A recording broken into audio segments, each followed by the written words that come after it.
I didn't realize That's that. an interesting question. You know, I've never heard of it from that So let's talk about that. Let's talk I about think that. you need to come over, stand in my shoes. Agree to disagree. This is Top of Mind. I'm Julie Rose. Each week on the show, we take a topic people feel strongly about, and we go searching for perspectives on that topic that help us feel more empathy, hope, maybe a little challenged.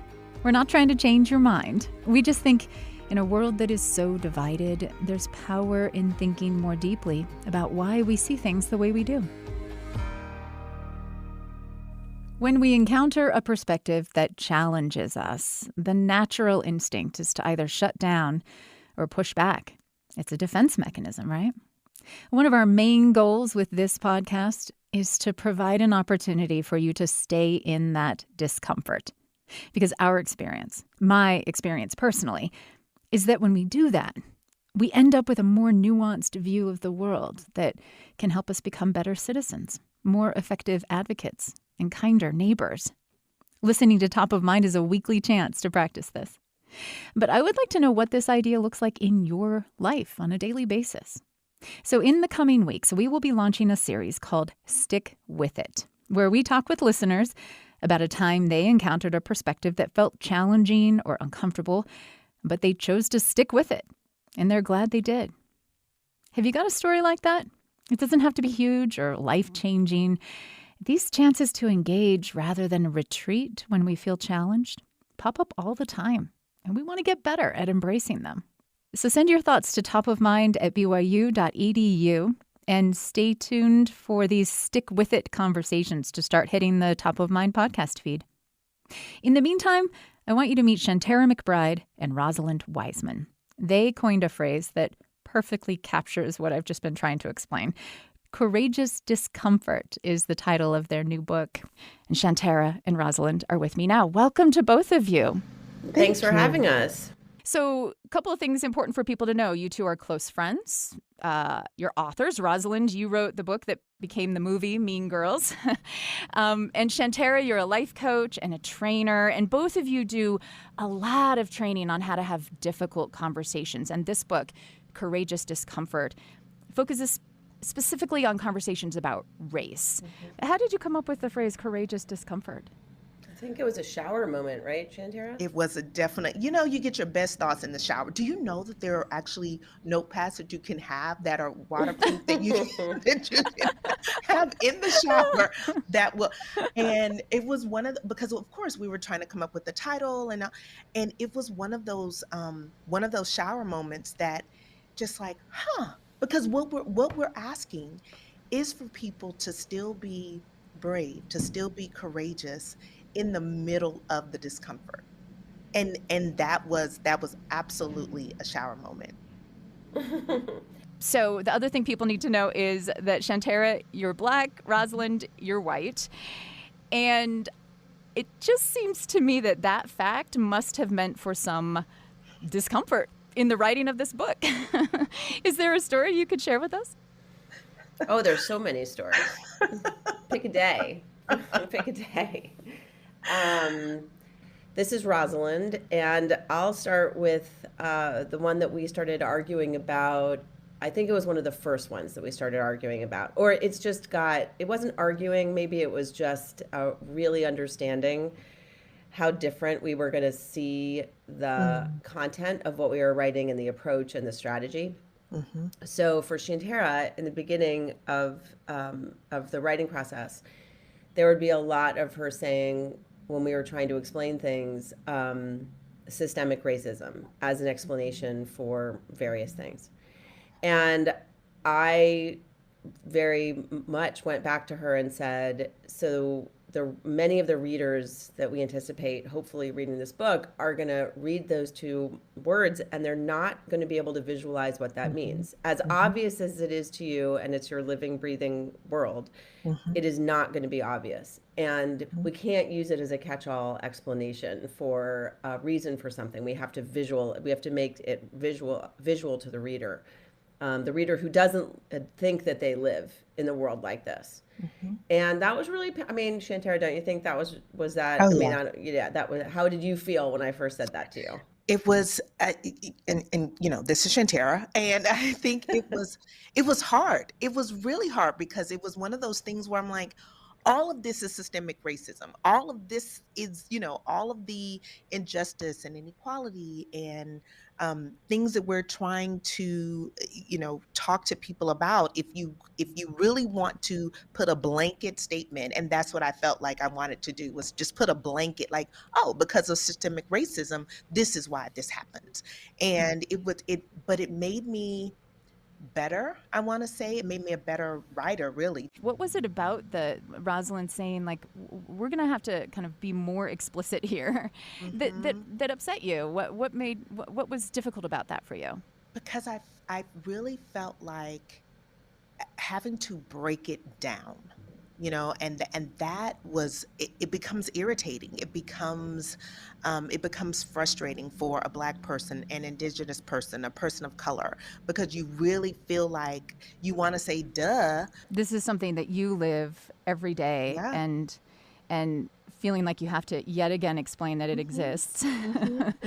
So there were layers of courageous discomfort going on in this experience for the two of you, right? So if I'm hearing this right, Rosalind, you must have kind of wondered, hesitated, how do I bring this up with Shanterra, that as we're co-writing this, that like we're going to have to stop and break down the nature of systemic racism. And you probably suspected that would sort of, that would frustrate her. Is that fair Did to I say? suspect it? Did I suspect it? There was no suspecting. There was 0% suspecting.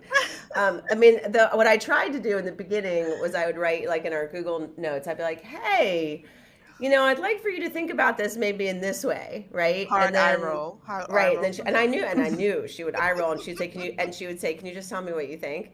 And I would say, great. Now that I have permission, I was like, that doesn't work. It doesn't work. Like, you're not wrong. I mean, and this is the thing is, and this is why when you're close to someone and you can talk to them, and this is why we could do this, is that, yeah, sure, I knew that how this was going to go, but I also I did need permission from her in a way as working together. And because this stuff is painful. And there are times during the book for Shanterra that, it's like you've signed up to do this, but wow, how hard is it? And it's hard. Yeah. It was uncomfortable, and you had to enter into this with her, bring it up, because it sounds like you felt like it would be a better book as a result, that this was going to be necessary. And Shanterra, of course, you described how you had to sort of, not bail on the book and sort of sit with it, right? And sort of figure out, like, how can I be true to what I believe in this process, but also, recognize what Rosalind is saying, and if there's something that we can work on together. And so you do end up, what strikes me about the book is that frequently, there are these words that are going to cause, especially when it comes to race, there are these phrases, white privilege, systemic discrimination, that you acknowledge, quite frankly, in the book, like, hey, we know that if we say this word, that a lot of, readers, especially probably white readers, are going to be inclined to kind of dismiss everything else that comes after that word because you have a specific view of it.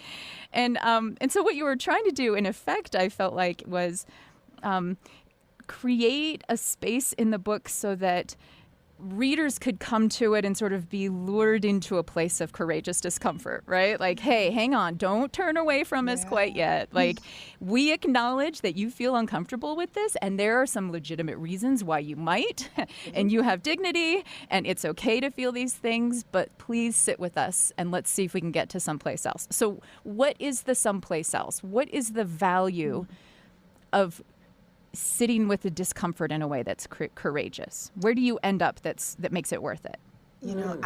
I think that I love what you just said, because part of it is we don't want to feel the discomfort at all. Like, we do everything in our power to avoid discomfort. And that's with everything. Including race and racism discussion, but we don't want to be uncomfortable. We as human beings, why would anyone want to be uncomfortable, right? And so this idea of asking readers to just stay in it, because on the other side of it, there is more empathy, there is more understanding, there is more like, oh, I get that. And when you can see how, and not to use systemic racism, but when you can see how systemic racism, when you can see how people of color, Black people, and indigenous people are not treated with dignity because of the way our systems are set up. And then when we can look at our own individual selves and see how this is happening, and how maybe, I didn't know that I wasn't treating that person with dignity. That was not my intent. But now I see what's happening. Now I can behave differently. Now I may even say something, at family dinner. Now I can speak up in a way that I never have before, or now I can do something that I've never done before. And so, but that discomfort that we try to avoid in all things, that discomfort is necessary to make us courageous. I'm speaking with Shanterra McBride and Rosalind Wiseman, who are close friends and co-authors of a new book called Courageous Discomfort: How to Have Important, Brave, Life-Changing Conversations About Race and Racism. It's a guidebook for doing this thing we are really interested in here at Top of Mind: coming up against a perspective that makes us squirm a bit because it challenges our own worldview or brings up some emotions we'd rather not feel. And then, instead of turning away from that, deciding to stick with that discomfort. And why would you want to do that? Let's find out. I'm Julie Rose. This is Top of Mind. As we have heard, Shanterra McBride and Rosalind Wiseman had ample opportunity to refine their skills at embracing courageous discomfort while writing their book about having conversations on race and racism. The main reason their friendship could even survive the process of writing the book is that they have been grappling with these issues together really from the time they first met decades ago. How did you two become friends? Oh. Rosalind, do you want to tell it? Sure. So I am a native Washingtonian, and I'd gone to school in Los Angeles, came back to DC, and at a very young age, I was like 22. I started a nonprofit that basically turned into a social emotional learning program for young people. And a colleague of mine who was also running an organization called me. His name's Greg Taylor, and he now runs the NBA Foundation. And he called me. He was running this a community foundation. Said, "I've just hired somebody that is going to work for me, leave me, and work for you, and become a really close friend, your best friend." And I was like, "Really?" I was like, "Really?" And he's like, "Oh yeah, she's definitely going to leave me," and that is actually exactly what happened. And we worked together for many, many years, and in the organization. And then the thing for me was that I did have this enormous book success about 4 years later, and then this movie came out. And so Queen Bees was the basis for all of the content in Mean Girls, and my character is sort of the math character in that it's loosely associated, I guess. And so my life just completely changed when that happened. And when you go through something like that, and you tend to get really, really close to a couple of people who you can trust as you go through the process. And Shanterra was one of those people. And Shanterra, were you looking for a friend? I wasn't. And it wasn't on my card moving to DC. It was, and I remember Greg telling me about Rosalind, and I was excited because she had started this nonprofit, and I couldn't wait to meet her because in my mind, moving to DC, and I moved as an AmeriCorps Vista, so it's like the Peace Corps for your assignments in the United States. And so when Greg told me about her, I was like, oh my gosh, you think I could reach out to her and invite her to coffee and ask her about starting a nonprofit? And he was like, yeah, sure, do that. And so I did, and I was so excited, right? I was so excited to meet this woman who, like she said, started this nonprofit at a young age. And I was around that age when I moved to DC. So I was really ready to get all this wisdom and insight about starting a nonprofit. And she was, she said, you don't want to do that. And I was like, what? She said, no, don't do that. It's hard. You got to have a board. She went through, which people don't tell you. They don't tell you the work that it takes to have a nonprofit organization.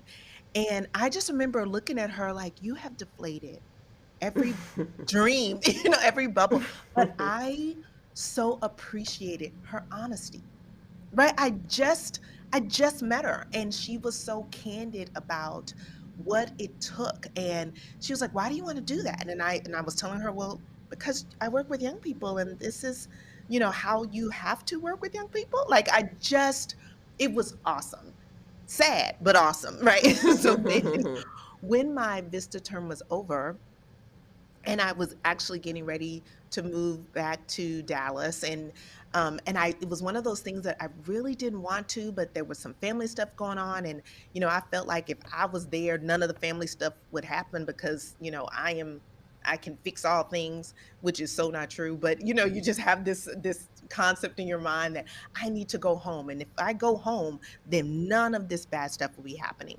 And Ross called me as I was getting ready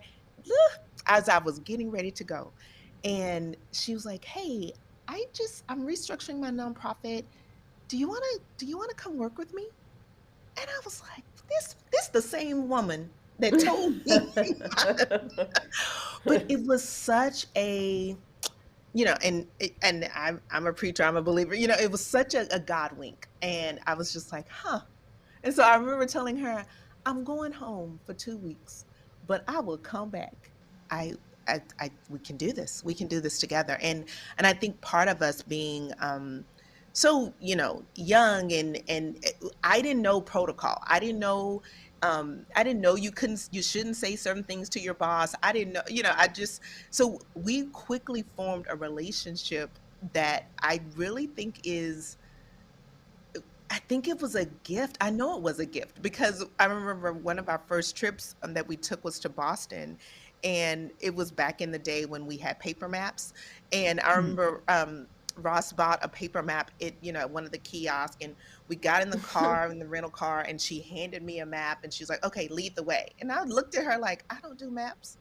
And she laughed so hard, and we both laughed, and it was just that thing of, oh, we're gonna know each other for the rest of our lives. Like, I can be honest with her, and she was my boss, but I was like, I'll drive, but I don't do math. So Do you? It's so great, and I mean, you clearly just really cherish one another. It's so fun to talk to friends like this. But do you remember? Can you recall? And maybe you have different recollections. You probably do. But can you remember one of the first moments where you had to sort of choose to sit courageously in discomfort with one another about race? oh gosh, The first ones? yeah. Well, I remember something from work where we had a growing amount of people working with us, and some of them were young Black men.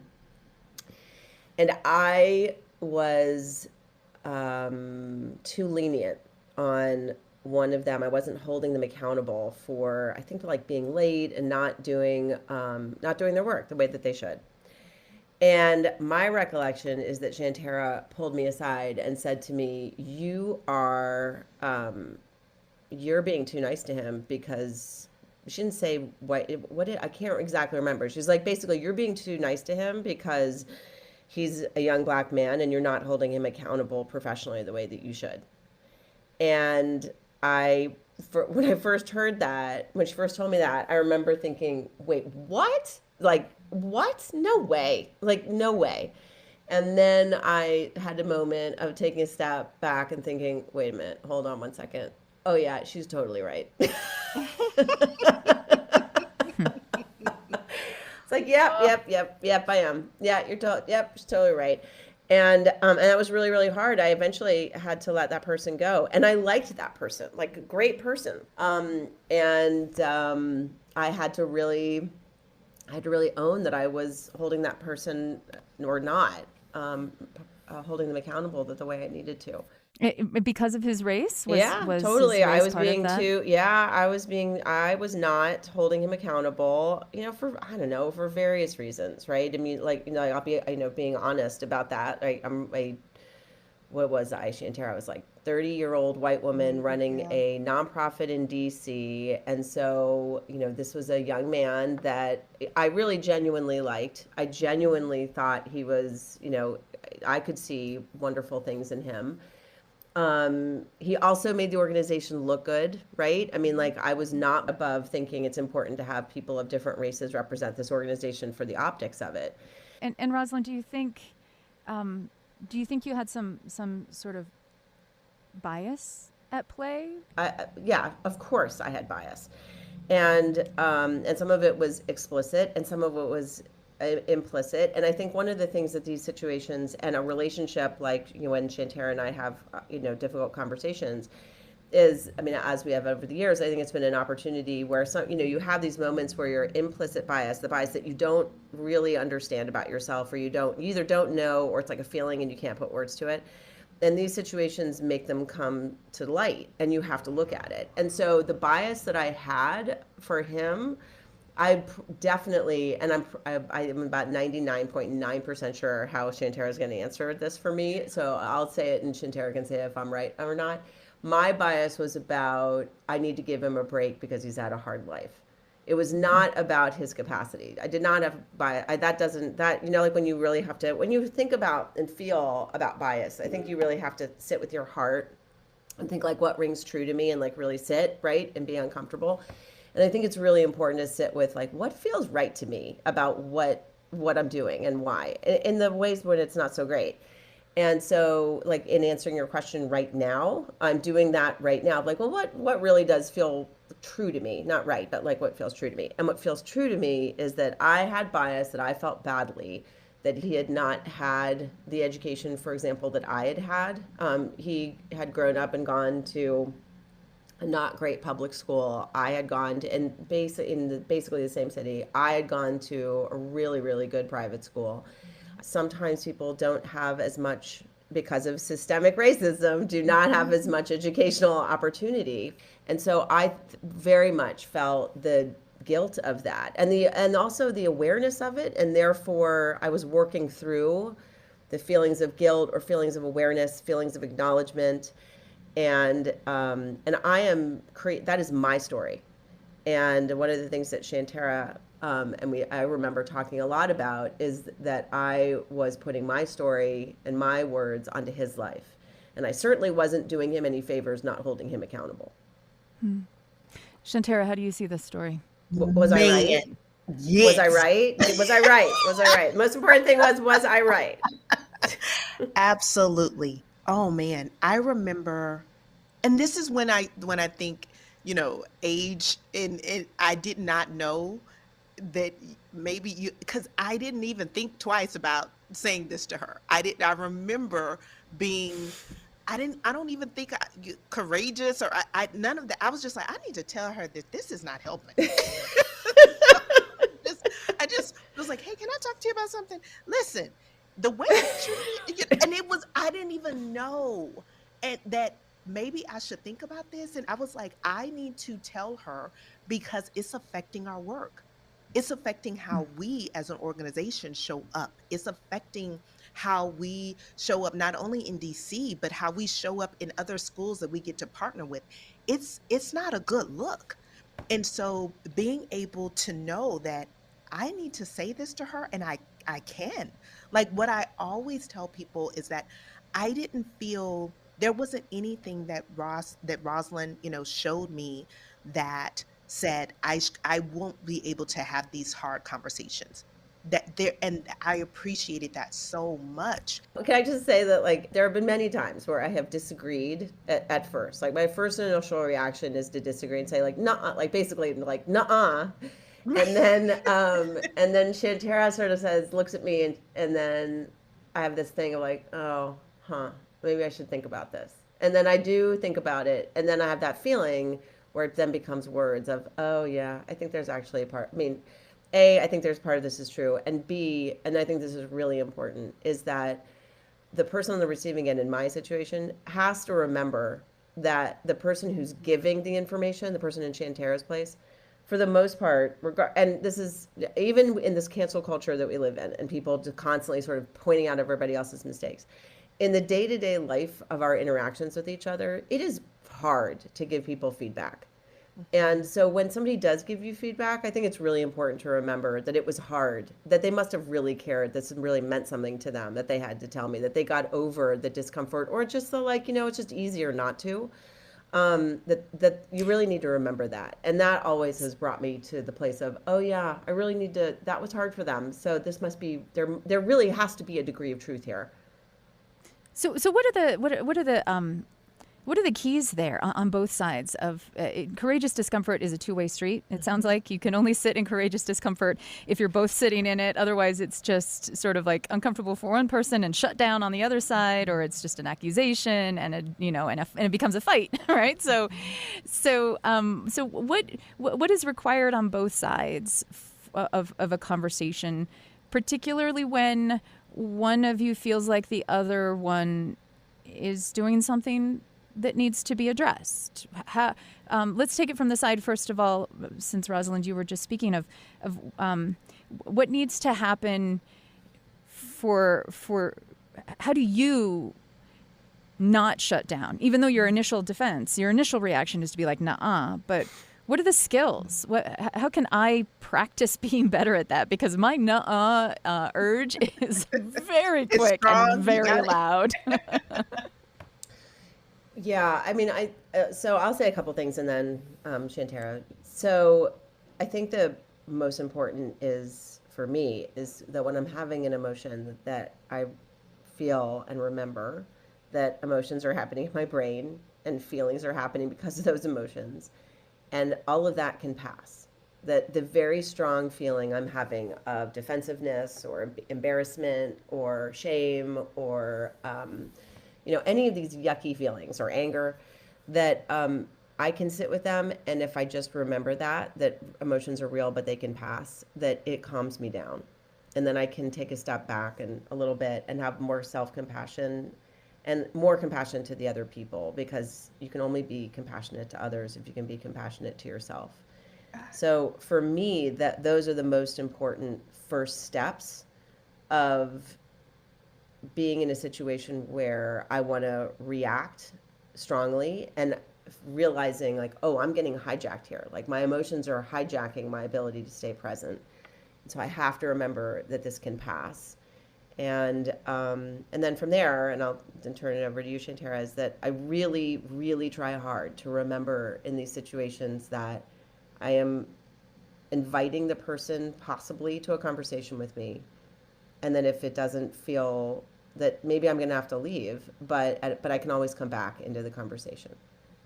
And that's, for the most part, I think that most relationships are repairable. And being present and then taking a step back so that you can talk another day, not fight another day, talk another day, that's where that's my grounding. And so for you, Shanterra, what is in this particular situation, you were the one calling Rosalind into a place of courageous discomfort while also exhibiting a lot of courage in an uncomfortable moment. On your side, what are the keys to being on that side of the conversation? Well, I think in that situation, our relationship, we had a foundation. And so it was a situation where I trusted that I could say this. And even if it was at the beginning, I was like, I'm gonna just leave it or stay here like, yeah, and just let her go through no, that can't be true. Yeah. And just Yeah, just sitting with the person. But a lot of times we don't have relationships, right? When we need to say something that is that's uncomfortable, and we still need to be courageous. And I think part of the hard part is hearing something that may make us feel really bad or guilty or and I use the word shame, and I'm like, no, there's no shame, there's no room for shame in having conversations about race and racism. There shouldn't be any shame. And so if someone is leading with shame, then no, that is not the conversation that's going to take us to the place of community, of empathy, of ending systemic racism, of ending inequality, of ending injustice. What do you mean? What does leading with shame look like? I think it's accusatory. It's like, you keep doing, I can't even, because it's not a part of my being, but I've been in situations, not with race and racism, where people try to shame you. And so because I know that feeling, and because I know what it feels like for someone to try to shame you, I don't ever want to do that to somebody else. So even thinking about, I need to have a conversation with Rosalind about this situation at work, and I have no interest or intent of shaming her. So I'm a tell her, I'm gonna say what I need to say, and and I know I'm and it's not even about I know I'm right. It's no, there's experience. Like, if she need me to pull out receipts, I can, but I'm not, I'm not going to, because I'm not even going into the conversation with, and let me prove to you, and let me have all the 50 articles and prove to you why I know that to prove that I know what I'm talking about. No, no, no. It's, let me present the situation, and then let me sit right here as we have the conversation. It's and I think that's such a difference in how we can communicate with people. That shame says, let me accuse you for doing something, and then I'm going to walk away after I prove that I am proving what I'm saying, and then I'm done with you. No, no. What we want to do is, I'm going to present this situation, and even in my tone and the way that I'm saying it, and humility, right? Like, and we lose nothing when we lead with humility. We don't lose anything. And so me saying this really tough thing about this coworker that I also like I like him a lot, right? But I'm looking at how we as an organization are showing up, and it's not a good look. And so I need to say something, and at the time I think I was, it was his supervisor. And so it Yeah, was you were. also like, for me, like, listen, this is a really tough situation for me. And so when I try to hold him accountable, and then you basically say, oh, that's okay, it's also making me look like I don't know what I'm doing. That's Shanterra McBride. She and her friend Rosalind Wiseman have written a book called Courageous Discomfort: How to Have Important, Brave, Life-Changing Conversations About Race and Racism. Each chapter tackles a question that might lead you to feel uncomfortable, or at the very least, uncertain what the right answer is. And then they give specific guidance on how to process that. I'm a good person. How can I be racist? Is the title of one chapter. Should I see color? Is another. How do I confront loved ones even if they don't want to listen? What does being an ally really mean? Does it always have to be about race? It's a lot. I actually mentioned to Rosalind and Shanterra that I felt a little like just reading the book was an exercise in courageous discomfort. Wiggle in the chair, I'm uncomfortable. Yeah. And we have moments in the book where we say, and now is a good time to pause. Now is a good time to perhaps, just go get a glass of wine or a cup of tea or whatever you need to just get to pause. That's a good idea. Let's take a quick pause. This is Top of Mind. I'm Julie Rose.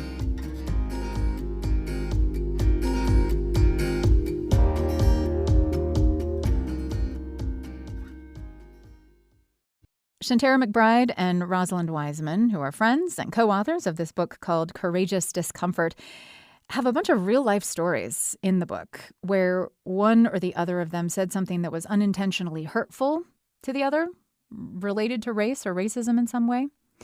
And they're both really candid about how much they've worked at getting to a place where they can hear something from the other that is hard and not bail on the situation. We've been talking about this instance where Shanterra decided to invite Rosalind into courageous discomfort about being too lenient on one of their young Black employees. And when she did that, Shanterra was hoping Rosalind would come around to seeing things her way. She was looking to change Rosalind's mind. But that's risky, because they write in the book that sometimes what you're hoping to change is somebody's deeply held opinion. And that's just not going to be realistic in some cases, and a lot depends on your relationship with that other person. They've got this line in the book that I love. It says, "If you ever feel like you have won the argument, we can assure you that you are wrong. All you have done is dominate the conversation." So I asked Shanterra what her plan was going into that conversation with Rosalind about the employee, keeping in mind that at the time, Rosalind was both her friend and her boss. My goal was to present the facts, and hopefully her mind would see that I was not just talking just to be talking. And I think for a lot of time, for a lot of people, if we can understand that people are not just saying something just to hear their own voice, that moment of, oh wait, they're presenting me with something, so wait, let me think about who is giving me the information. Why are they giving me this information? This is not to attack me. This is not, and that's why I say there's no room for shame. Because I think a lot of times when we lead with, I'm giving you this information and I have no intention of shaming you. I'm just telling you the truth. I'm just telling you the truth. And I think that made the conversation, and it took a minute. And if she had said nuh-uh, nuh-uh, nuh-uh, and never had that moment of, okay, maybe you're right. Like what would you have done in that situation? How do you resolve once you've entered in and it just stays uncomfortable? Well, and somebody shuts down. Right. Then I would have pulled out evidence. Then it would have been like, okay, that's what you think. Well, let's look at this day. Let's look at this day. Let's look at this day.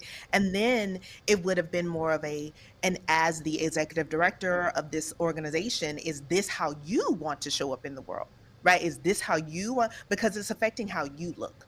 And so you can say what you want. And I think that's when that's when it gets frustrating, because then, as a person of color, as a Black person, as an Indigenous person, when you have to, because it seems like what you say is not enough. And so then you have to prove, right, with evidence that this is happening. And then we wait. And then see, this is what it is. This is what's happening in our society. This is what's happening. And so with that situation, I would love to say it was like she heard me the first time, was like, got it. It was a, no, that can't be true. And I remember sitting in her office like, yeah, and watching her brain like, oh wait, and I think that's the beauty of conversation. Sitting there, there was no desire to cancel. There was no desire to not have this conversation. There was no desire to, end it. It was like, yeah, no, we're going to sit here. And I think part of the desire was, let me say this, and then let's just see how it goes. And it couldn't have, it could have been a situation where months passed and it would have been hard, because it would have been like, gosh, I've told her this months ago, but here we are. And sometimes that's how it works. It's a journey. It's not a quick fix. It's not going to happen, with just one conversation. It's sometimes we have to stay in, oh my gosh, we have to stay in the conversation. We have to stay in the relationship in order to get the person to the other side. Are there any other skills that that we can focus on developing sort of, individually? Well, you asked about, this, what are the sentences that trigger shame or defensiveness also? And I think there's two of, and it's really about tone, but whenever somebody says the word just in a sentence, in a question, it's immediately like, why didn't you just ... And that will trigger shame and defensiveness. And if it was that easy, the person would have done it. But when we're not in this situation, we tend to minimize, right? And not really be aware of the challenges the other person has. And maybe we don't even know what those challenges are, but we haven't been curious to find out what they are. So when you say something like that, that kind of a question, then I think that really does trigger shame and defensiveness. Or how did you think that was a good idea, for example? And so I think those are two things. I really feel like the basic building blocks of that somebody doesn't need to have a million reasons why when they're having an argument with you or they have a problem that they need to share with you. It's that you need to listen to their essential truth. And if they're saying one thing and you keep saying to them, like, you need to prove it to me more, prove it to me more, prove it to me more, the only way that's going to go is you're going to be in a conversation with power. And no one's going to learn anything when people are trying to power over each other. So it's really an invitation. And if you feel like it has gotten to this place where somebody has to win and dominate the other person, there is no point in having that conversation right now. There is no point. You have to take a pause, get yourself together. You have to name what's happening in the room. Like, hey, I actually think what's happening right now is that we're not talking about race or racism or whatever it is. What we're really doing is trying to dominate each other. And you can own it if that's something that's happening with you. Like, I'm doing it too. So I'm going to take a pause. I'm going to come back to you in a little while and we'll figure out a better time to talk. Because you got to stop it. You got to stop the dynamic in that moment so you can come back another day. Yeah. What is your hope with this book? My hope is not only that people read the book, but they begin to have courageous conversations with themselves, because I think a lot of this is, let me begin with me.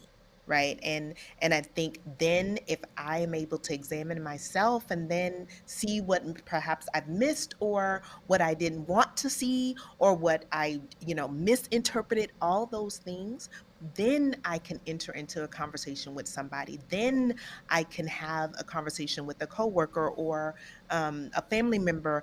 And then I'm also able, after that, can look at systemic racism. I can look at what's going on in our country, in our world, and how there is not equality, how people are not being treated with dignity, even though dignity is something that everyone gets just because not just because they show up in the world, and I truly believe if we can get people talking, because we have focused for the past several years of only talking with people who agree with us, only watching people or listening to people who we agree with, and we have avoided having hard conversations. And I really think this book can get us back around the table and get us back to talking. Thank you, Shanterra. Rosalind? My goal is that people can identify one person in their life that they have disconnected from and defriended on social media in some way because of these issues, and that meant something to them in the past, right? It was a close relationship. And that they are able to prepare in their hearts and minds how to reach out to that person again. And maybe it won't go well. Maybe the person is just absolutely intolerable and it's not safe for you to be with that person.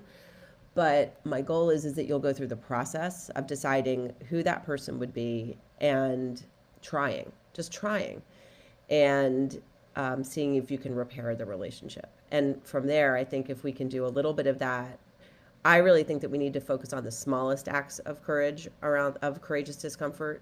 We can go for the bigger, just start small, because you start small and you can grow from there. And so what I just said might seem small, but it's really not small. When we really think about that, it is not small. It was easy to defriend them because we got super, super angry and we're just like, that's it, and stop talking to them.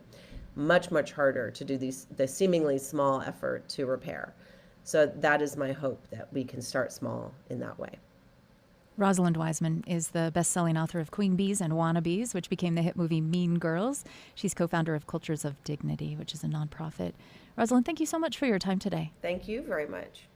And Shanterra McBride is an author, life coach, founder of Marvelous University. Shanterra, it has been a pleasure. Thanks for your time today. Thank you for having us. Together, McBride and Wiseman are authors of Courageous Discomfort: How to Have Important, Brave, Life-Changing Conversations About Race and Racism. So like I said at the beginning of the episode, we're launching a new series on Top of Mind where we talk to people about their own experiences with courageous discomfort. We're calling the series Stick With It.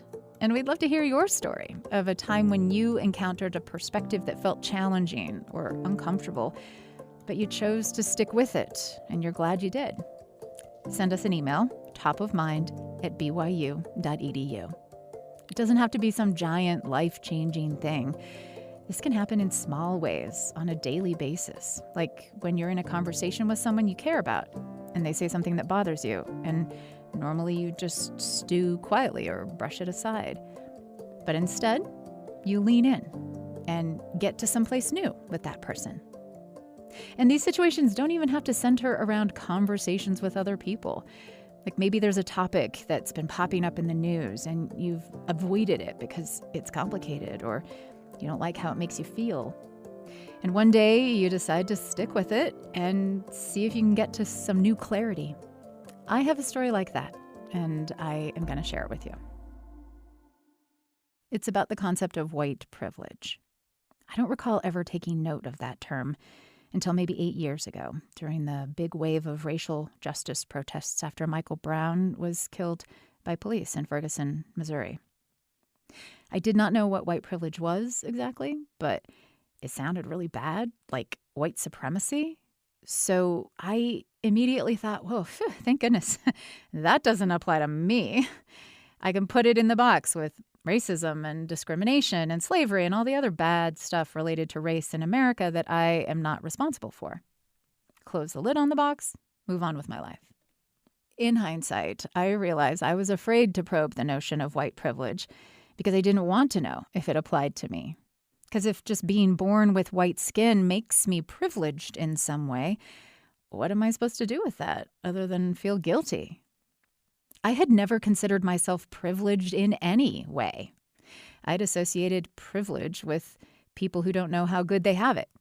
It was those kids from the fancy part of town who complained about getting their dad's hand-me-down Mercedes for their 16th birthday, when I was thrilled to occasionally borrow the family van to run an errand.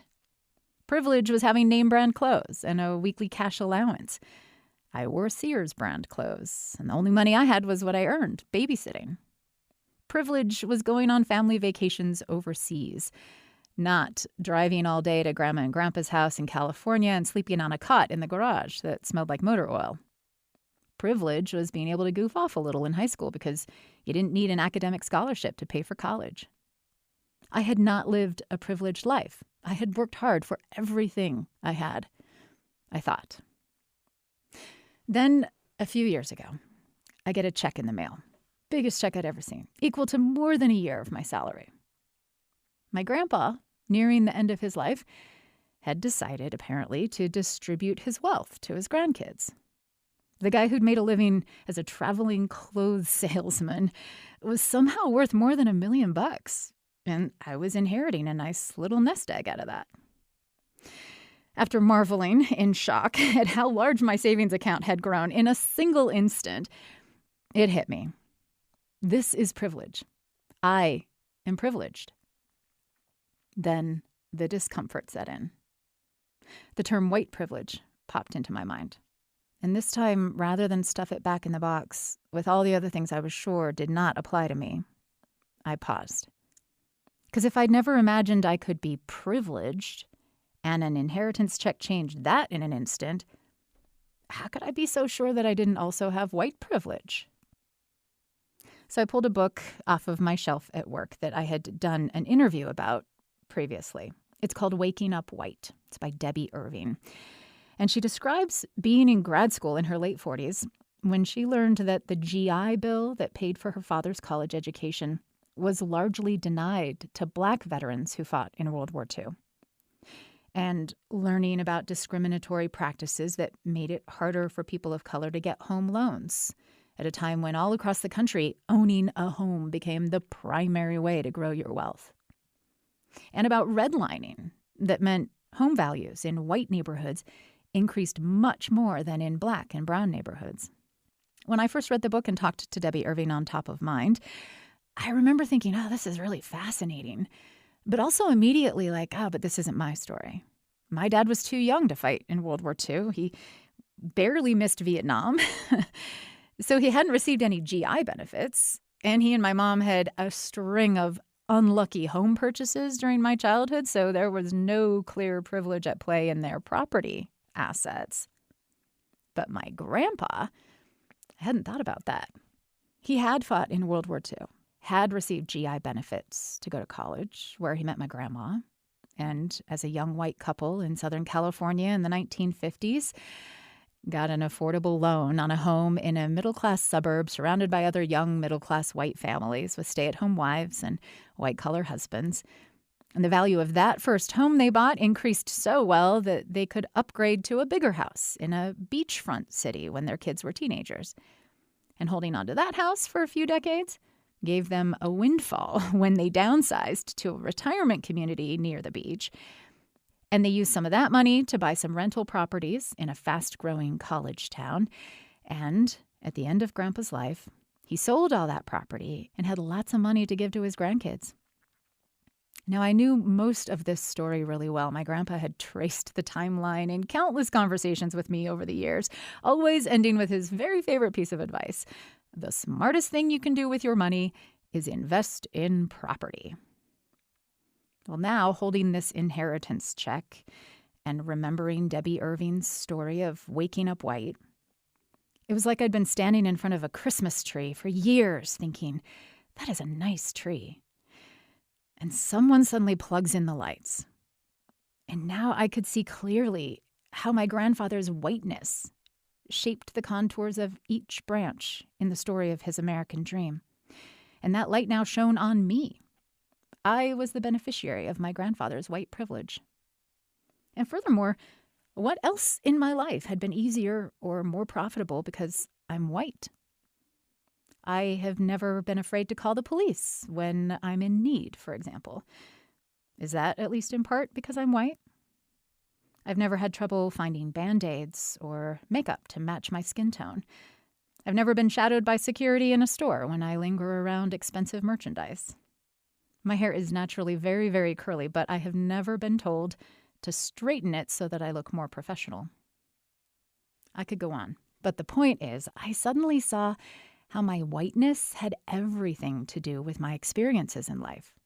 And in more ways than I could ever know, being white had afforded me certain benefits. Privilege. Now, that does not feel great. But just seeing it more clearly is empowering to me. I don't recoil anymore when white privilege comes up in conversation. It's just something I have. Didn't ask for it. I can't get rid of it. But I can try to make something good come of it. Okay, so now it's your turn. Tell me about a time when you felt challenged and you made the choice to lean into that discomfort, to stick with it, and you're glad you did. We focused a lot on race today, but these opportunities can happen around any topic or encounter. Send a quick email to topofmind@byu.edu and stay tuned for this new series of conversations we're calling Stick With It to start showing up on the Top of Mind podcast feed. I'm Julie Rose. We'll talk soon.